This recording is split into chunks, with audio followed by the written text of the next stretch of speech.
မင်္ဂလာပါညီကိုမောင်နှမအပေါင်းတို့ဒီနေ့ကျွန်တော်တို့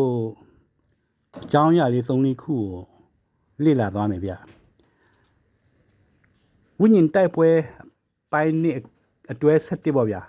ဒီနေ့က4ရက်နေ့ဧပြီလပေါ့2025နံပါတ်1အကြောင်းအရာကတော့ချီဆောင်ချင်းတဘိုးခရမမုတ်နဲ့သေမယ်တဲ့အဲ့ဒါဘယ်သူပြောလဲဆိုတာနားထောင်ကြည့်အောင်ပေါ့နော်နောက်ဘယ်သူတဘိုးခရမုတ်လဲဆိုတာလဲလေ့လာသွားမယ်နော်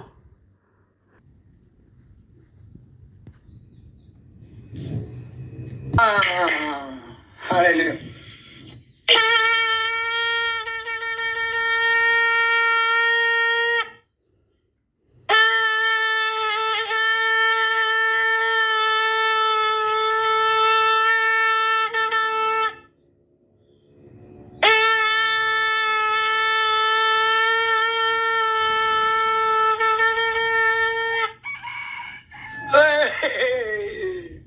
မင်္ဂလာပါခရနေကျွန်တော်မှလည်းဖိုက်အများကြီးရှိတယ်ကြောက်တယ်ရှိတယ်တားတယ်ရှိတယ်လေတနာရှိတယ်ကျွန်တော်စိတ်ကိုမိတာကခရနေအချင်းချင်းရမ်းချစ်လိုက်ဝိညာဉ်လောကမတိပါအဲ့ဒီအရာတိထဲမှာတတိထားကြပါဝိညာဉ်လူဒီဖျားအတုံးတော်ခံတဲ့လူဒီကိုလိုက်ပြမကဲရဲ့ဝိဖန်တဲ့လူဒီသာသနာပလူဒီနဲ့အတူတူတက်ခိုက်တဲ့လူဒီတို့တော့ကျွန်တော်ပြောပြချင်တယ်နော်ဒါတည်းဝိညာဉ်လူဒီကျွန်တော်အမြင်မှာကဲရဲတဲ့လူဒီတော့ကိုယ်အရွယ်ကြီးအများကြီးပဲအသက်တာတော်ကြတယ်တို့သားသမီးတွေလည်းတော်တော်လေးဘောနော်အမှုတော်ဆောင်ဆိုတာဖျားနာမနဲ့ဆောင်တဲ့လူတော့ဘယ်လိုပုံနဲ့ပဲဆောင်မကဲရဲမိဖို့ပေါ်နော်မိကိုတတိထားကြပါလို့ကျွန်တော်ပြောချင်တယ်ဘာကြောင့်လဲဆိုတော့ကျမ်းစာထဲမှာသူ့ရဲ့ညာကိုတို့ကတော်မှသူ့ကိုဖမ်းမဲ့လူတွေထဲမှာပဲပါနေကြမှာယေရှုဘက်မှာပါတဲ့လူတယောက်မှမရှိပါသူရဲ့ညက်ကွာရင်းဒီထဲမှာသူလူယူလို့ပဲပြောကြအယူလို့ပဲခေါ်ကြမှာကိုမှာပေါ့နော်အဲ့ဒါအရန်ထိုးစမ်းတာနောက်ပြီးမှတကယ်ဖယားလူဝိညာဉ်လူဆိုတာကတော့လောကချမ်းတက်ကြတဲ့တက်ခိုက်တဲ့နိုင်ငံရေးသမားကလည်းတက်ခိုက်တယ်လူမျိုးရေးကလည်းတက်ခိုက်တယ်ရိုးရာရင်ချင်းဆိုတဲ့လူကတော့မှဝိညာဉ်လူကိုတော့တက်ခိုက်ကြတာပေါ့နော်ဒါကြောင့်ကျွန်တော်တတိထားကြရအောင်ဒါရှင်ဘာကြောင့်လဲဆိုတော့ယေရှုကိုတော့မှဝိညာဉ်ဖယားအထံကလာတဲ့သူတယောက်တော့နမင်းနဲ့ကိုလာတာလေတွားအင်မက်ကျူပါယုံပြတိဟို prophet PC ကိုနေဝန်ကျင်ကနေကိုတွား prophet ဒီနဲ့လာတာဖြစ်ရတာနဲ့သူ့ရဲ့ညာကိုမောင်နှမဒီကတော့မှယေရှုကိုဖမ်းမဲ့အဖိုက်စိမ်းမှာပဲပါကြတယ်နော်ရှင်မကူမလေးအဲ့ဒါကြောင့်ကျွန်တော်ဘယ်လိုစီဆောင်ချင်းကာလာနီလာပြီဝိညာဉ်တော်ကိုမရလို့ချအမီမပြုတ်တတ်နေတဲ့ရတော့မဖြစ်တော့ပါဘူးတာကြောင့်လူရဲ့ဖြစ်ကလာဆန်းဆိုတဲ့အရာချမ်းတတ်တရားလုံးဝမတိလို့ဝိညာဉ်လူတွေကိုကျွန်တော်ပမာပြီမှာအထုတစ်ဖြစ်တော်လေးဝိညာဉ်လူတွေကိုဒုက္ခတောက်ရှောက်ပေးကြတယ်လမ်းပေါ်မှာပေးကြတယ်အဲ့လိုဝိညာဉ်လူကိုတိုက်ခိုက်လားမတိုက်ခိုက်လားတော့မသိဘူးဗျခင်ဗျားတို့ဆရာဘက်တွေနော်မှာဒီနာဇော်နိုင်ဆွဲလူထွက်လာခဲ့တာခင်ဗျားတို့ဆရာကြီးပေါ့ဗျာနော်စီတို့ရေတို့စပြည့်ရေတို့တခါတဲ့ဘာလဲမသိဘူးဗျာခင်ဗျားတို့တဆက်ရအောင်အဲ့ဒီခင်ဗျားတို့ကစာနာမဏေလူတွေဗျခင်ဗျားတို့ခင်ဗျားတို့မသိရနော်မှာတမန်တော်6ဆိုတာတခါနောက်တော့လည်းပဲနေခရစ်ဝင်ကျမ်း4ကျမ်းဆိုလားရှင်မဿဲမာကုလုကာယောဟန်နဲ့ပါလဲဒီမှာလေဗျာခင်ဗျားတို့သုံးတဲ့ကျမ်းပိုက်ပြရလားဖခင်တခင်ခင်ဗျားတို့နဲ့စကားပြောတာမဟုတ်ဘူးဗျာနောက်တော့လေခင်ဗျားတို့က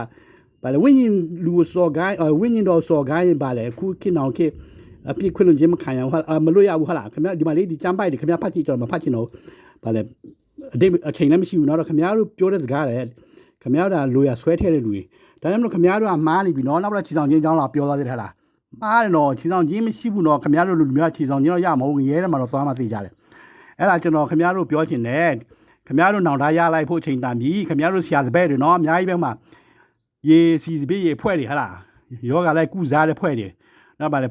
အဲ့ဒီဖွဲ့တွေသတိထားခင်ဗျားတို့ငရဲသွားမဲ့ဖွဲ့တွေအဲ့ဒါကျွန်တော်ခုကတည်း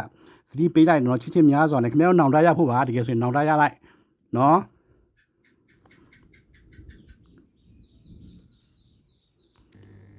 တဘိုးခရမလူနောက်တစ်ယောက်ကြည့်ရမပြချီဆောင်ချင်းစောင့်နေတဲ့ဖွဲ့တွေနော်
အဲ့ဒီကရင်ဂျီနီနီကတော့ကရင်ပေါ့ဗျာပြောစရာမလိုဘူးเนาะဘာကရင်လဲတော့မသိပိုးကရင်လားစကောကရင်လားဒါမဲ့တော့ဟိုပါနမတယောက်ကတော့ပါလေမသိချင်းလားဘာလိုမျိုးလဲတော့ကျွန်တော်မသိဘူးဗျဒါမဲ့တော့တဘိုးခရတွေမှုတ်နေကြတာပေါ့เนาะအဲ့ဒါကိုသူတို့ကိုသတိပေးတဲ့အမျိုးသမီးတယောက်ရှိတယ်ဗျဘယ်သူလဲဆိုတာကြည့်ကြမယ်เนาะ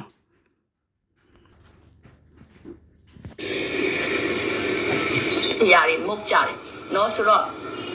ဒီတဘိုးမှုတ်တဲ့အရာကိုကြည့်ချင်းအားဖြင့်ကျမကတော့เนาะကျမကိုဖျားဝိညာဉ်တော်နိုးဆိုတဲ့အရာကကျမတို့လူသားကရှောက်ရှောက်မှုတ်လို့မရဘူးအဲရှောက်ရှောက်မှုတ်လိုက်တဲ့အခါမှာကိုယ်ပဲခံရတယ်เนาะဟိုကလားဆရာတယောက်လဲနေရာတကာလိုက်မှုတ်တယ်เนาะဟိုကလေနေရာတကာမြို့တကာလိုက်မှုတ်တာတော့မပြီးဘူးအတက်ထွက်သွားရတယ်เนาะဆိုတော့သူ့ရဲ့လေပဲဖျားခိုင်းတာမခိုင်းလားเนาะအဲ့အရာတွေကလည်းကျမတို့သိဖို့လိုတယ်เนาะတချို့တွေကတင်းအုပ်နေရာမှာမခိုင်းရင်တင်းအုပ်နေရာလုပ်ရင်မခက်ခဲဘူးလားခက်ခဲတယ်เนาะဆိုတော့ကိုဖះကဘယ်နေရာမှာထားလဲအဲ့နေရာကိုနေပြီးမှလုတ်တဲ့အခါမှာပျော်ရွှင်တယ်ဝမ်းမြောက်တယ်ဘာဝင်မှမသေးဘူးအဲ့လိုပဲเนาะဖះခိုင်းတဲ့အရာကိုလည်းကျမတို့ကเนาะဖះခိုင်းမှလုတ်ဖို့အရင်လိုတဲ့အရာเนาะအများအဖြစ်ကျမကြည့်နေတာလေဒီကတဘိုးဖះမုတ်တဲ့အမှုတော်ဆောင်တွေကိုတွေ့ပူးတယ်ဆရာတွေတွေ့ပူးတယ်เนาะသူတို့တွေတခုမဖြစ်ရင်တခုပြဿနာဖြစ်တယ်เนาะမယုံရင်မုတ်ပူးတဲ့လို့စမ်းကြည့်ကျွန်တော်ရဲ့အသက်တာမှာเนาะဒီအရာကနောက်ဆုံးတော့ကာလမှာဖះကသူအမိန့်ရှိမှမုတ်ရမှာလေနော်ဆိုတော့တချို့တွေကနေရာတကားတဲ့နော်မြို့ရွာတွေလိုက်မုတ်ပြီးမှဘာဖြစ်လဲနောက်ဆုံးနော်ဟိုဆရာကလားဆရာလည်းချင်းတောင်မှာတွားမုတ်ပြီးပြန်လာဟိုတေးမလာတေးသွားတယ်လေနော်သူကတော့အမှုတော်ဆောင်နေတယ်အများကြီးပြစ်မှားတာလည်းဖြစ်တယ်ဒါပေမဲ့ဒီတဘိုးခရာကဖခင်ကကျမတို့မုတ်ခိုင်းတာဒီအရာကနားလေဖို့လိုတယ်နော်ဆိုတော့ဒီမှာကိုကတိပြီးဆိုရင်ကိုယ့်ရဲ့ပတ်ဝန်းကျင်ကိုပြန်ပြီးမှပြောပြရမှာဖြစ်တယ်ဟာလေလုယာနော်ဒါကတော့ဆိုင်းအေးစပယ်ပေါ့ဗျာဆိုင်းခေါင်ပေါ့နော်ဆိုင်းအေးကဘာတွေပြောခဲ့ဘူးဆိုလို့ဆိုတာနောက်တော့ကြည့်မယ်နော်ဆရာတို့ကတော့ပျောက်သွားမယ်နော်ဆရာတို့ကကောင်းကျင်ပျောက်သွားမယ်ကိုပျောက်ပညာနဲ့ပျောက်သွားမယ်နော်ဆရာတို့ကကိုပျောက်ပညာနဲ့ကောင်းကျင်ပျောက်သွားမယ်တကဘာလုံးမှာရှိတဲ့ယေရှုကိုယုံကြည်သူအကုန်ပြောင်းမယ်နော်အဲ့ချိန်ကျရင်ကဘာကရှုပ်ထွေးလာမယ်ဝုံယုံရင်းဆန်ခါဖြစ်လာမယ်နော်ဆရာတို့အဲ့ချိန်ကျရင်ပျောက်သွားမယ်ဆရာတို့ကဟိုနောက်မှပြန်လာမယ်အမေကတော်စစ်ပွဲမှာပြန်လာမယ်နော်အမေကတော်စစ်ပွဲမှာပြန်လာမယ်အဲ့ချိန်ကဆရာတို့ကောင်းကျင်နဲ့ဆင်းလာမယ်နော်ကောင်းကျင်နဲ့ဆင်းလာမယ်စာတာနဲ့စစ်လာတိုက်မယ်နော်အဲ့ဒါယေရှုရေးထားတာနော်ဆိုတော့တလာယေရှုရေးထားတာနော်အခုကပိုက်နာတယ်လို့ခေါ်နော်ပေချင်းမကလေးမွေးဟေးကလေးမွေးရင်တွေးသွင်းတယ်မဟုတ်လားအေးအဲ့ဒါပဲကပရဲ့ကလေးမွေးတဲ့နေ့ကပါလေအမေကတော်စစ်ပွဲသူရအများကြီးသူလာတယ်အဲ့ဒါကလေးမွေးတယ်လို့ခေါ်တာအဲ့ဒါပြီးကပဒုက္ခအလုံးအကုန်လုံးချုပ်ငင်းပြီအဲ့ချိန်ကျယေရှုကတကဘာလုံးလောကကိုကဘာကိုနိပေါင်းတစ်ထောင်လာအုပ်ချုပ်မယ်နော်အဲ့ချိန်ကျရဲ့ပထဝီအနေထားနဲ့ပြောင်းကုန်မယ်ဒီလိုမဟုတ်တော့နော်ဒီကဘာပဲနော်ဒါပေမဲ့ပထဝီအနေနဲ့ပြောင်းကုန်မယ်မိပုံပြောင်းမယ်ပထဝီအနေနဲ့ဘယ်လိုလဲတော့မသိဘူးအဲ့ချိန်ကျတော့နောက်တော့မျိုးဖြစ်မယ်နော်ငါတို့ကတော့ နော်โอเคနော်ဆရာအခုအသက်ရှင်တော့မပြောက်ခင်ပြောထားတာနော်ဆရာတို့ပြောက်သွားအဲ့စကားကိုတတိယပါလို့နော်ဆရာတို့တနေ့ကျရင်ယေရှုကိုယုံကြည်တဲ့ခရိယာတွေအများအားဖြင့်ပြောက်ကုန်မယ်နော်ကဘာလုံးမပြောက်ကုန်မယ်နော်ယေရှုမယုံတဲ့လူအကုန်ကြံခဲ့မယ်အဲ့ချိန်မှာဒုက္ခပိုကြီးမယ်နော်အဲ့ချိန်ကျရင်ဟိုအမေကလုံးစစ်ပွဲကြီးဖြစ်မယ်နော်အသက်လွတ်သွားမယ်လွတ်တဲ့လူကနော်ဆရာတို့ကတော့ကောင်းကျင်နဲ့ပြန်ဆင်းလာမယ်နော်ကိုပြောက်ပညာနဲ့အပေါ်တက်သွားမယ်ယေရှုလာချီသွားမယ်နော်ငါတို့တန်လိုက်လေလာချီသွားမယ်ပြီးရင်အမေကလုံးစစ်ပွဲမှာဆရာတို့ပြန်ဆင်းလာမယ်ယေရှုနဲ့နော်အဲ့ချိန်ကျတွေ့ဆရာတို့နဲ့တွေ့မတွေ့ရတော့တယ်နော်ဆရာတို့ကတော့တလားဒီမှာရှိတဲ့တမမိတ်ဆွေနဲ့ဆရာတို့မတွေ့ရတော့ဘူးထာဝရကာလဘိုင်ဘိုင်နော်ဆရာပြောမယ်နော်ဆရာတို့ပြောက်သွားတာထာဝရကာလဘိုင်ဘိုင်ပဲငါတို့အခုပဲတွေ့ရတယ်အခုပဲပြောပိုင်ခုရှိတယ်အခုပဲပြောလို့ရတယ်ဆရာတို့ပြောက်သွားရင်ပြောလို့မရတော့အဲ့ချိန်ကျမှဆရာကိုဆဲလည်းဘာမှဖြစ်ဘူးကြိုက်တယ်လို့ဆဲနော်ဆဲလို့ရတယ်ကြိုက်တယ်လို့ဆဲလို့ရတယ်နော်အဲ့ချိန်ကျငါတို့ပဲပိုင်မယ်နော်ကိုလန်းကိုပဲနေရာလည်းမတူတော့လက်စားလည်းမတူတော့နိုင်ငံလည်းမတူတော့ဘူးเนาะတယောက်တည်းနိုင်ငံဖြစ်သွားမယ်เนาะဆရာတော်ကကောင်းကင်ဘုံမှာဘာလို့အဖဖျားနဲ့အတူသွားနေရမယ်ဒီတော့ကတော့ငါရေးသွားရမယ်လို့ချမ်းစာရေးထားတယ်เนาะဒါအမှန်ပြောလေဟုတ်တယ်လေငါရေးသွားမယ်ဆိုငါရေးသွားမှာပါရှက်ဆရာပါကြောက်ဆရာเนาะယေရှုကိုမယုံတဲ့လူအားလုံးငါရေးသွားရမယ်ယေရှုခရစ်တော်ကိုမိမိကယ်တင်ပါရှင်အဖြစ်မယုံကြည်မလက်ခံတဲ့လူအားလုံးငါရေးသွားရမယ်เนาะအဲ့ချိန်ကျမှငါရေးမှာတော့ဆဲလို့ရတယ်ငါရေးမှာကြိုက်တယ်လို့ဆဲပါကြက်တို့ဟောပါရပါတယ်နော်ဆရာတော်လည်းမြင်နေမှာပါငါရေးနဲ့ကောင်းကင်တော့မြင်တယ်ဒါပေမဲ့တော်လို့မရတော့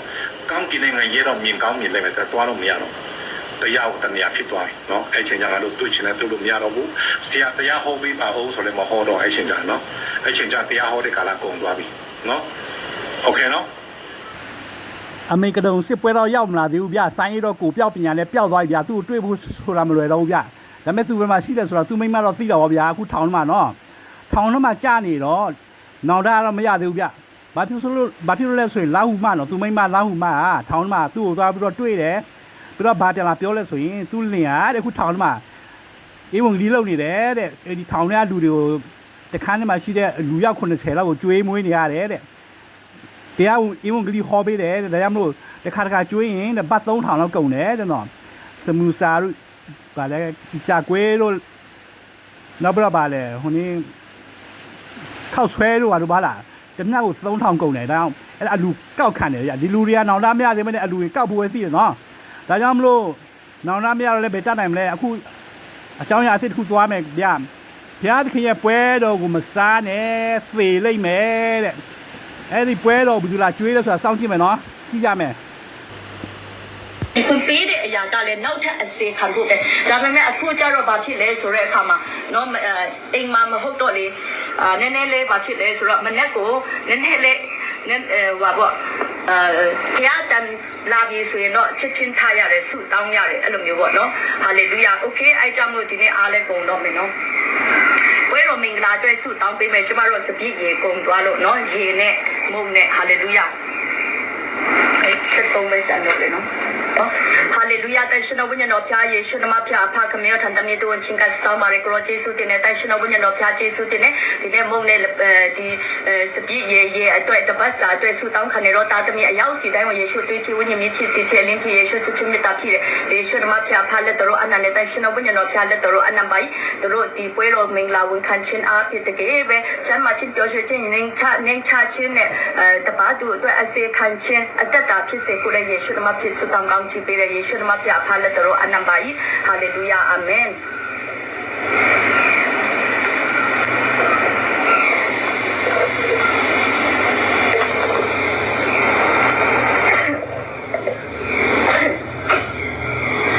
ကိုယူရဲ့ကျေးဇူးတော်ချီးမွမ်းတဲ့အတူတကွစားကြပါစို့ဟာလေလုယာတန်ရှင်တော်ဝိညာဉ်တော်ဖျားယေရှုမဖျားဖခမေယထံတမီတုန်ချင်းကဆုတောင်းပါရဒီနေ့ယေရှုခရစ်တော်ဟာတမီတို့အတွက်တကယ်ပဲ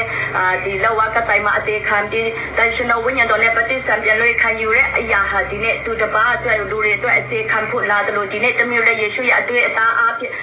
ဒီဝိညာဉ်တွေအတွက်အစေခံတော်သူတွေဖြစ်စေကိုလည်းယေရှုမဖြစ်ဆုတောင်းစကားနဲ့ဒီနေ့ယေရှုရဲ့အသားဟာတကယ်ပဲကြွယ်ဝချမ်းသာတော့တာငြိမ်သက်ခြင်းအသားပျော်ရွှင်ခြင်းအသားဒီအ တာကိုစားတဲ့အခါမှာကြွယ်ဝချမ်းသာခြင်းပျော်ရွှင်ခြင်းငြိမ်သက်ခြင်းကောင်းကြီးခံစားရတော့သူတွေဖြစ်စေပါယေရှုရဲ့အသားဟာမြင်းမျိုးမြင်းနွယ်အသားပရောဖက်အမျိုးနွယ်အသားဒီအသားကိုစားခြင်းအဖြစ်ဒီနေ့သမီးတို့ဟာမြင်းမျိုးမြင်းနွယ်တွေဖြစ်တဲ့ပရောဖက်အမျိုးနွယ်တွေဖြစ်တဲ့တေချင်းကိုအောင်တော့သူဖြစ်တဲ့အစေခံတော့အသားဖြစ်တဲ့ဒီအသားကိုစားခြင်းအဖြစ်ဒီနေ့သမီးတို့လည်းလောဝိညာဉ်တွေမြောက်များစွာအတွက်အစေခံနိုင်တော့သူတွေဖြစ်စေဖို့လည်းယေရှုရဲ့ချီးမွမ်းလက်အတူတကွစားတော့ကြပါစို့ဟာလေလုယာအာမင်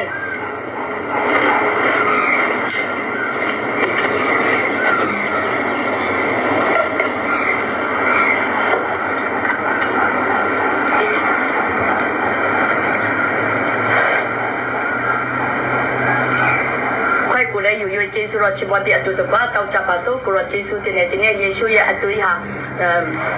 ဒီငရေကိုအောင်တော့အတွင်းမာရနတ်ကိုပွဲတော်ဆိုတာစားနေစားလို့မရဘူးနော်ဆိုင်းခေါင်နင်းတော့နေ့စေလောင်းနေရှာနေပြီနော်ဒီမှာအေးကျန်းစာလေးနည်းနည်းပြမယ်ကလေးနေဟုတ်လားနင်းမတွေ့လို့ဖြစ်မှာပေါ့တွေ့တယ်နင်းနားမလဲဘူးပေါ့ကျန်းစာရဲ့အတိတ်ပဲဘူးနော်ရှင်လူကခရစ်ဝင်အခန်းကြီး22အခန်းငယ်14မှ20အချိန်ရောက်မှတမန်တော်တစ်ကြိမ်နှစ်ပါးတို့နှင့်အတူစပွဲ၌လျောင်းတော်မူ၍ငါသည်အသေးမခံမီဤပတ္တကပွဲကိုသင်တို့နှင့်အတူစားခြင်းကအလွန်အလိုရှိလေပြီငါဆိုသည်ကဖျားသခင်ဤနိုင်ငံတော်၌ပတ္တကပွဲမပြည့်စုံမီတိုင်အောင်ယခုမှစ၍ဤပွဲကိုတဖန်ငါမစားရဟုမိန်တော်မူလျက်ခွက်ဖလားကိုယူ၍ကျေးဇူးတော်ကိုချီးမွမ်းပြီးမှဤခွက်ကိုယူ၍အချင်းချင်းပေးကြလော့ငါဆိုသည်ကဖျားသခင်၏နိုင်ငံတော်မတည်မီတိုင်အောင်ယခုမှစ၍စပြည့်ရေကိုတဖန်ငါမတောက်ရဟုမိန်တော်မူ၏ထိုအခါမုံကိုယူ၍ကျေးဇူးတော်ကိုချီးမွမ်းပြီးမှမုံကိုဖဲ့၍ဤမုံကသင်တို့အဖို့အလုံးကစွန့်သောငါဤကိုဖြစ်၏ငါကိုအောင်းမေဖို့ရန်ဤသို့ပြုကြလော့ဟု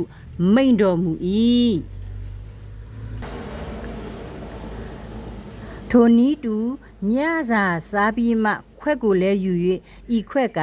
သင်တို့အဖို့အလို့ငါသွန်းသောငါဤအသွေး၌တည်သောပဋိညာဉ်တရားသစ်ဖြစ်၏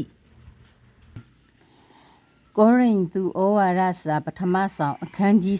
7အခန်းငယ်18မှ32တဖန်တုံသင်တို့သည်အကျိုးကိုပြုစုခြင်းကစီးဝေးကြသည်မဟုတ်အကျိုးကိုနည်းစေခြင်းကစီးဝေးကြသည်ဖြစ်၍ငါသည်ပညတ်ထားစဉ်တွင်သင်တို့ကိုမချီးမွမ်းရပထမအကြောင်းဟုမူကားသင်တို့သည်အသင်းတော်၌စီးဝေးကြသောအခါအချင်းချင်းကွဲပြားခြင်းရှိသည်ကိုငါကြားရ၏ကြားရသည့်အတိုင်းမှန်ကောင်းမှန်လိမ့်မည်အကြောင်းမူကားသင်တို့တွင်ကောင်းမွန်သောသူတို့ကိုထင်ရှားစိတ်သောငါသင်ကွဲခြင်းရှိရမည်သင်တို့သည်အတူစည်းဝေးကြသောအခါသခင်ဖျားဤပွဲတော်ကိုစားအံ့သောငါစည်းဝေးကြသည်မဟုတ်အကြောင်းမူကားသင်တို့သည်စားကြသည်တွင်ကိုစီမိမိအစာကိုအရင်ယူ၍တချို့ကဆာမွတ်လျက်တချို့ကစားတောက်ကျူးလျက်ရှိကြ၏သင်တို့သည်စားတောက်ရာဖို့ကိုယ်အိမ်မရှိသလောသို့မဟုတ်လျင်ဖျားသခင်အသင်းတော်ကိုမထီမဲ့မြင်ပြု၍ဆင်းရဲသောသူတို့ကိုရှက်ကြောက်စေသလောအဘယ်သို့ငါဆိုရမည်နည်းဤအမှုမှာသင်တို့ကိုချီးမွမ်းရမည်လောမချီးမွမ်းရအကြောင်းမူကားသင်တို့၌ငါအပ်ပေးသောအရာကိုသခင်ဖျားထံ၌ငါခံရပြီးခံရသောအရာဟုမူကားသခင်ယေရှုသည်ယံသူလက်သို့အနံ့ခြင်းကိုခံသောနေ့ညမာမုံကိုယူ၍ကျေးဇူးတော်ကိုချီးမွမ်းပြီးမှမုံကိုဖဲ့၍ဤမုံကသင်တို့အဖို့အလို့ငါချိုးဖဲ့သောငါဤကိုဖြစ်၏ယူ၍စားကြလော့ငါကိုအောင်းမေဖို့ရာဤသို့ပြုကြလော့ဟုမိန့်တော်မူ၏ထိုနည်းတူညစာစားပြီးမှခွက်ကိုလည်းယူ၍ဤခွက်ကငါဤအသွေး၌တည်သောပဋိညာဉ်တရားသစ်ဖြစ်၏ဤခွက်ကိုသောက်သောအခါငါကိုအောင်းမေဖို့ရာသောက်ကြလော့ဟုမိန့်တော်မူ၏အကြောင်းမူကားသင်တို့သည်ထိုမုတ်ကိုစား၍ထိုခွက်ကိုသောက်သောအခါသခင်ဖျားအသေးခံတော်မူခြင်းကိုကြွလာတော်မမူတိုင်အောင်ပြုကြ၏ထို့ကြောင့်သခင်ဖျားဤမုန်နှင့်ခွက်ကိုမထိုက်မတန်ဘဲစားတော့သောသူမြည်သည်ကသခင်ဖျားဤ ကိုတော်နှင့်အသွေးတော်ကိုပြစ်မှားရရောက်၏သို့ဖြစ်၍လူတိုင်းကိုစစ်ကြောပြီးမှမုံကိုစားစေထိုနည်းတူခွက်ကိုလည်းသောက်စေအကြောင်းမူကားမထိုက်မတန်ပဲစားတော့တော်သူသည်သခင်ဖျားဤကိုတော်ကိုပိုင်းခြား၍မသိသောကြောင့်မိမိပေါ်သို့အပြစ်ရောက်စေခြင်းကစားတော့တော်သူဖြစ်၏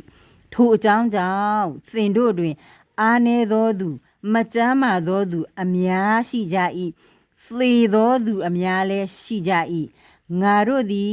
ကိုစစ်ကြောစီရင်လျင်စစ်ကြောစီရင်တော်မူခြင်းနှင့်ကင်းလွတ်ကြလိမ့်မည်စစ်ကြောစီရင်တော်မူခြင်းကိုခံရကြသောအခါလောကီသားတို့နှင့်အတူအပြစ်စီရင်ခြင်းနှင့်ကင်းလွတ်မည်အကြောင်းဆုံးမတော်မူခြင်းကိုခံရကြ၏ဆိုင်းခေါင်နေသခင်ဖျားပွဲတော်အဲ့လိုအလဟာဆာလာမလုပ်နဲ့နော်ဟာဆာလိုပါလို့မလုပ်နဲ့နော်နင်သေမယ်နော်ဒီမှာကျန်းစာခုနဖတ်သွားနေနားလဲလားတွေ့လားတကယ်ဆိုတော့ဒီကျန်းစာနှစ်ပိုက်တော့လူကာမှာသခင်ရှုခရစ်ကသူတပည့်တော်ဆက်ပါအောင်စကားပြောတာငါတို့ပြောတာမဟုတ်ဘူးတော့လေကောရင်သူမှာလဲရှင်ပေါလုကဣသရေလမျိုးတပါးမျိုးသားဖြစ်သွားတဲ့ဣသရေလမျိုးတို့စကားပြောတာငါတို့ပြောတာမဟုတ်ဒါပေမဲ့ခုခေတ်ကခရိယန်တူတွေကဒီဟာတွေကိုလာယူပြီးတော့ပွဲတော်ပေါက်ရလာကျွေးတယ်ဒါကြောင့်နေအညာမလုပ်နဲ့နော်ဆိုင်းခေါင်အဲ့ဒီဆိုင်းခေါင်ကျွေးတဲ့ပွဲတော်အညာသမစားနဲ့နေလို့သေလိုက်မယ်နော်ဒီမှာနေလို့ဖြားနာယောဂဖြစ်သေမယ်စီရေစပြည့်ဆိုတဲ့အဖွဲဟလားဇော်နိုင်တို့ပါတို့အဲ့နေလို့တစ်ဖွဲ့လုံးနေလို့စတိထားကြနေလို့ပွဲတော်အညာမစားနဲ့ဒီရေစီစပြည့်လို့နဲ့ပတ်သက်တဲ့အရာတွေဟိုနေဖြားခင်သခင်ရှုခရစ်သူဂျူးလူမျိုးသူဣသရေလမျိုးတို့တွေ့သူကလာပြီးတော့အသေးခံတော့လာပြီးတော့အဲ့ဒီဘယ်လိုပြောမလဲဘယ်ရင်စစ်လာပေးတာနော်ငါတို့ခရိယန်တွေလို့အတူတွေဟာလူများဟာတွေလိုက်ကော်ပီယူလိုက်လှုပ်ရှားနေတာအဲ့ဒါကြောင့်နေတို့စတိထားကြပါနေတို့ဘဝပြတ်မယ်နော်အဲ့ဒါပဲပြောချင်တယ်ဒါကြောင့်ဒီအခုကတော့ကျွန်တော်ကဆိုင်းခေါင်ကိုဆိုင်းထိုးပေးလိုက်မယ်ပြပါလေဝိညာဉ်တိုက်ပွဲမှာကျွန်တော်သူ့ထည့်ထားတယ်ဒါကြောင့်ဆိုင်းလေးနဲ့ထိုးပေးလိုက်မယ်နော်ဒီမှာဆိုင်းခေါင်ဧပြီလ4ရက်2025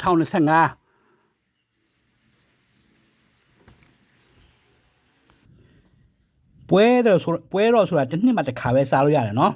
အဲ့ဒီသူတို့ဂျူးလူမျိုးတွေအတွက်ပေါ့ငါတို့အတွက်တော့မပါဘူးကျွန်တော်တို့ကတော့ဟိုနေတိုင်းတစ်ပါးသားပညာတော်မရှိတိုင်းတစ်ပါးသားယုံလို့ရတယ်ဒီခရစ်တော်ဒါပေမဲ့ဒီပွဲတော်တွေစားလို့မရဘူးဖျားခင်ခွင့်မပေးလာဘူးအဲ့နောက်တစ်ခေါက်မှပြန်ရှင်းမယ်ဒါပေမဲ့အခုလောဆယ်ရှင်းပြမှာဒီမှာသခင်ယေရှုခရစ်ကဒီနေ့မှာဟိုနေပတ်သက်ခါနော်သူ pass over နော်ဒီ14ရက်ညမှာသူစားပြီးတော့1ရက်နေ့2ရက်နေ့3ရက်နေ့4ရက်နေ့9ရက်နေ့မှာသူကဟိုနေပွဲတော်ကျွေးတယ်အဲ့ညမှာအဲ့ညမှာသူတမန်တော်12ပါးနဲ့တွေ့ပွဲတော်ပေးတယ်ဟလားလူကမှာလေပြီးတော့အဲ့ဒီမိုးလင်းပိုင်းမှာသူကဖန်ကန်ထိတယ်တွေ့လားနောက်ပြီးတော့အဲ့ဒီမှာဒီနေ့မှာပဲသူကစစ်ဆေးမင်းများချင်းခံပြီးတော့နောက်ပြီးတော့ကားတိုင်းတင်တယ်ကားတိုင်းတက်တော့ဒီနေ့မှာပဲသူကအသက်ကိုပေးသွားတယ်ဒီနေ့ကျတော့ Sabbath ဒီနေ့ကျ the first day of the week ဒါမဲ့ယောမအရာဒီပြက်ကလေးကိုဒီနေ့လာအင်္ဂါဘုံလူကြပြီးစောက်ကြလို့ထည့်လိုက်တော့အဲ့ဒါမားယွင်းကုန်တယ်ကလုံးတစ်ကဘာလုံးခုထက်ထိမားတယ်တော့ဒီကိစ္စလည်းကျွန်တော်နောက်တစ်ခါလောက်ရှင်းမယ်အခုမရှိသေးဘူးဒါကြောင့်မလို့ဖျားခင်ပြက်ကလေးကတစ်လကိုရက်30ရှိတယ်ဒါပထမလဒီလိုဒုတိယလလာမယ်ဒုတိယလည်းဒီလိုပဲဒါဒုတိယလစီဗန်တတိယလလာမယ်ဒါတတိယလဒီလိုဆိုရလာမယ်ဒီလိုလာမယ်9လမြောက်6လဒါ6လ9လဒီမှာ10လဒီမှာ9လဒီမှာ10လဒီမှာဒီချိန်မှာဒါကျွန်တော်ဟိုနေဖျားခင်မောရှိုမိမာထားတဲ့ပြက်ကလေးပထမနှစ်မှာစပ်ပမရှိသေးဘူးဘာလို့စပ်ပမရှိလဲသူကပြေးရတယ်သွားရတယ်တော်တယ်မှာဒါကြောင့်မလို့ဒီစပ်ပမရှိသေးဘူးဒါမဲ့ဒါသခင်ယေရှုခရစ်မှာဒါစပ်ပရှိပြီဒီလိုလာတယ်ဒါမဲ့ဒီဟာကိုစိတ်ကျွန်တော်ရှင်းပြမယ်ဒီခင်ဗျားတို့တုံဘယ်သူမှမရှင်းပြနိုင်ဘူးအင်္ဂလိပ်ဆရာတွေမရှင်းပြနိုင်ဘူးအများဖြင့်လူတွေက Saturday Sunday ယူတော့မှားတယ်ဒါကြောင့်မလို့အဲ့ဒါသခင်ယေရှုခရစ်မှာထားတဲ့ပွဲတော်ကိုတစ်နှစ်တစ်ခါစားမှာကိုခင်ဗျားတို့မသိဘူးနေ့တိုင်းစားတယ်လတိုင်းစားတယ်ပတ်တိုင်းစားတယ်3လတစ်ခါစားတယ်အဲ့ဒါခင်ဗျားတို့မာယွင်းနေပြီဆိုင်းကောင်ပွဲတော်စားရင်တိုင်းစားလို့မရဆိုအဲ့ဒါနည်းနည်းပါလေးအစီလာပေးတာပဲရှိတယ်နော်နောက်တော့ရလိုက်မောရှိခေကဖျားသခင်မောရှိပေးတဲ့ပြက်ကလေးအတူမျိုး တလားမှာရက်30ရှိတယ်သူတို့ကျွန်တာကရင်လိုကျွန်တော်ရေးထားတယ်ဘာဖြစ်လို့ကရင်လိုကျွန်တော်သင်မိတယ်တုံးတယ်ကရင်ခရိယန်ကတုံးနေဘာမှလေ့လာဖို့စိတ်မကူအုံလုံးတပြုံလုံးကရင်နေဟလားဒါကြောင့်မလို့ကျွန်တော်ဒါကိုခင်ဗျာအခုကျွန်တော်ဗမာလိုပြန်လာပြောပြမယ်ဒါသခင်ရှိခင်မှာဒီလိုရှိတယ်ပြက်ကလေးစပ်ပါစလာရှိပြီမောရှိခင်မှာပတ္တမနှစ်မှာစပ်ပါမရှိသေးဘူးပြောထားတာပဲရှိတယ်ဖျားခင်မိတ်မာထားတယ်မှာကြားထားတယ်ဒါပေမဲ့သူတို့ကတစ်နှစ်လို့ပတ်လို့က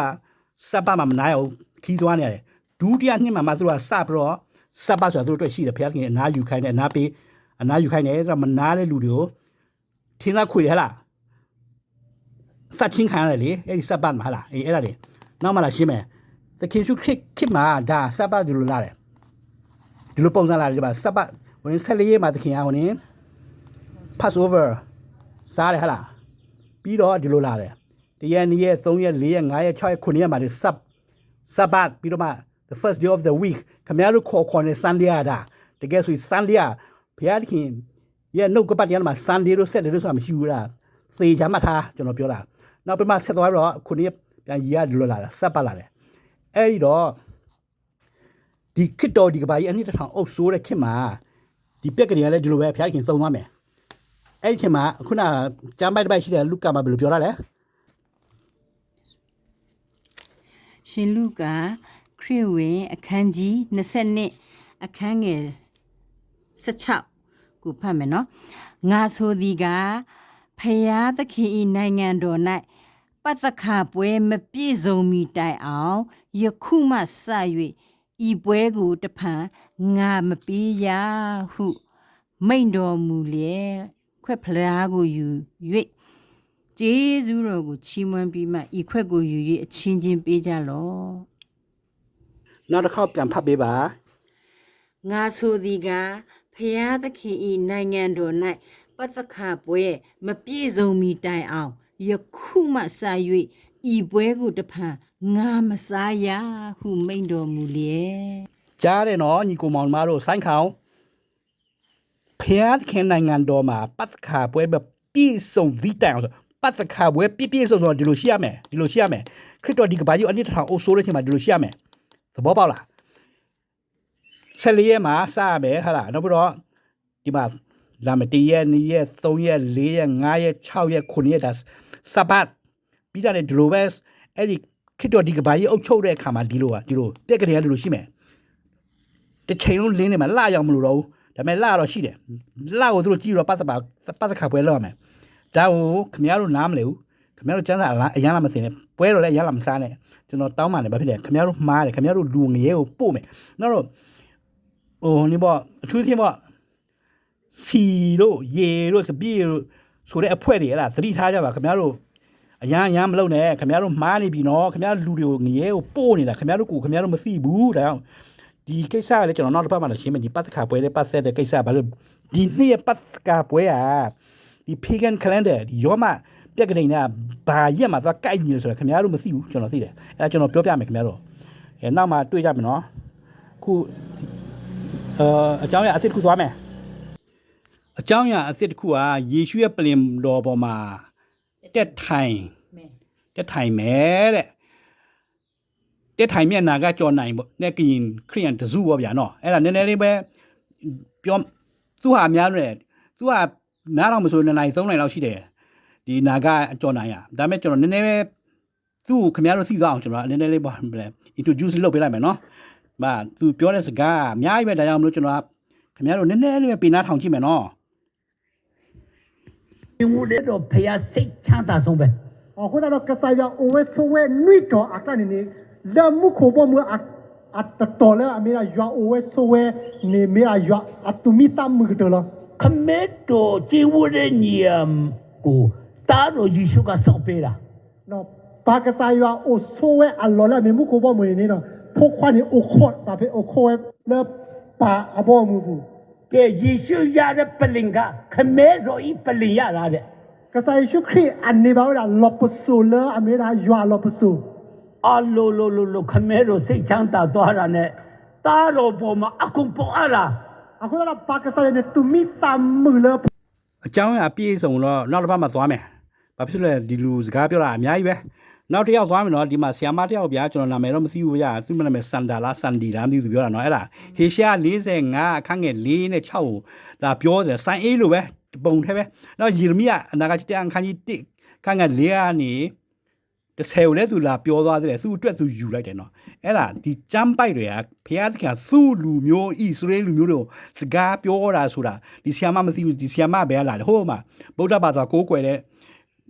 နေရာလူပေါ့ဗျာနောက်သူကအဲ့ဒါဟိုနေသခင်ယေရှုခရစ်ကိုအစိမ့်စေဘုရားဆိုလားဘာလားသူပုတ်ခတ်ပြောဆိုအဲ့ဒီသူလည်းလို့ပြောဆိုလိုက်တဲ့အတွက်ကြောင့်စာရမဏသူဂုတ်ကိုချုံကင်ပြီးတော့တခါတည်းသူ့ကိုခါတဲ့သူစိတ်ကိုတိုးထိပြီးတော့တခါတည်းသူ့ကိုဘယ်လိုပြောရမလဲစာရမဏလူဖြောင်းစာရမဏကစိမ့်သွင်းလိုက်တယ်အဲ့ဒါသူအခုစာရဝိညာဉ်ရသွားပြီစာရဝိညာဉ်ရသွားတော့ဒီနှုတ်ကပတ်တရားတွေကိုပောက်ရလောက်စင်တော့ဗျာဒီကျမ်းပိုက်တွေယူတယ်ဒီဟေရှာ45နေယူတော့ဒီငါတူမလေးဒီဟေရှာ45နေယူနေစိုင်းအိတ်လိုဖြစ်သွားမှာပေါ့ဒီကိုပျောက်ပြန်ရသွားမှာပေါ့ဘာလို့ဒီကျမ်းပိုက်တွေကဖျားကနင်းကိုစကားပြောတာမဟုတ်ပဲနည်းနည်းလေးကြည့်အောင်သိမျက်နှာလေးနောက်ဘာမှသူစကားလေးနဲ့ပြန်ပြီးတော့ဟိုနေဖွင့်ပြမယ် တော်ရဲ့ခေါ်မစဲကျမငူရအောင်ဘယ်လိုလုပ်မှုတော့ဆောင်မလဲခလေးပဲရှိသေးတယ်ကိုတော့ဘယ်လိုလုပ်မှုတော့ဆောင်မလဲခလေးပဲရှိသေးတယ်ဆိုကျမငူရအောင်အဲ့လိုလူလိုက်ပြီးမိုးတဲ့ခါမှာဘုရားကပြောလဲဆိုတော့စကားမပြောဘူးပေါ့နော်စကားမပြောဘဲနဲ့သူကပြောလဲဆိုလို့ရှိရင်တိတ်လိုက်တဲ့အချိန်မှာသူကနေပြောအလိုတော်ရှိလို့သာတရားလူတွေဒီနေ့ ဒီသောရောက်ရဲ့မင်းတော်မူသည်ကမင်းကိုအမြတ်တင်လိုက်ငါဖန်ဆင်းမိမင်းကိုငါပြီးပြီ ။ပြန်ဖို့တော့ဆောင်ဖြစ်မလဲခလေးပဲသူငယ်ပဲချမ်းသူငယ်ပဲဖြစ်ပါလိမ့်မပြောနေနဲ့အချင်းသူဆရာတို့တိတ်ကိုငါစေလို့ပြီးထိုးသူဆရာတင်သွားရမယ်။အချင်းစကားကိုငါမှဟိုက်ဖို့စကားကိုတင်ဆစ်ဆိုရမယ်။သူတို့ကမကြောက်နဲ့တင်းကိုကဲလို့စင်ကတင်းနဲ့တူတာရှိတယ်။အာမင်။ဒီနေ့ကျွန်တော်တို့ဖခင်သခင်စကားပြောတဲ့အတိုင်းဖခင်သခင်ကျွန်တော်တို့နဲ့တူရှိတယ်။အာမင်။ခရစ်တော်ကကျမ်းစာအုပ်တစ်အုပ်လုံးမှာကြည့်ပါ။တင်တို့ဒီအေဝံဂေလိဟောပြောတဲ့နေရာတိုင်းမှာတင်တို့နဲ့အတူငါ ဟုတ်တယ်အာမင် စားရမှာမရှိဘူးဖခင်သခင်ကအမြဲတမ်းအေဝံဂေလိဟောပြောတဲ့နေရာတိုင်းမှာတင်တို့နဲ့ ခက်တာကဒီအင်းဝင်ကလေးတရားဟောတိုင်းကျမတို့ဒီမှာစီးတယ်ဆိုတာကျမတို့ကဘုရားသခင်နှုတ်ကပတ်တရားကိုပောက်ရလာဟောနေတာကိုမှမသိတာနော်ခက်တာပဲဒါမဲ့မလို့နင်တို့တွေကအကုန်လုံးဝိညာဉ်တိုက်ခွဲတာဖန်ထက်လိုက်ပြီနော်ဘာလို့ဆိုနင်တို့တွေရဲ့စုံစင်ချက်တရားတော်မာယူလာလူတွေကိုငရဲကိုဆွဲခေါ်တဲ့ဟိုနေကိန်းကနားမှာပြနေတယ်ဒါကြောင့်မလို့ဝိညာဉ်တိုက်ပွဲတဲ့မှာငါဖန်ထက်လိုက်ပြီအဲ့ဒါဆိုင်းခေါင်နေတော့ထိတ်တိုက်ပါဗျာဆိုင်းခေါင်တော့နောင်တမရတဲ့အမျိုးသမီးဒီမျိုးသမီးကတော့တွေ့မယ်နော်ဟိုဝိညာဉ်တိုက်ပွဲအပိုင်းနှစ်အတွဲဆက်တီကိုသွားနေပြီဒါကြောင့်ဒီနေ့တော့တော့ပဲပြောမယ်နောက်တစ်ပတ်မှတွေ့ကြမယ်နော်ဂျေဇုပဲအားဂျေဇုတင်ပါတယ်နော်အားလုံးကိုနော်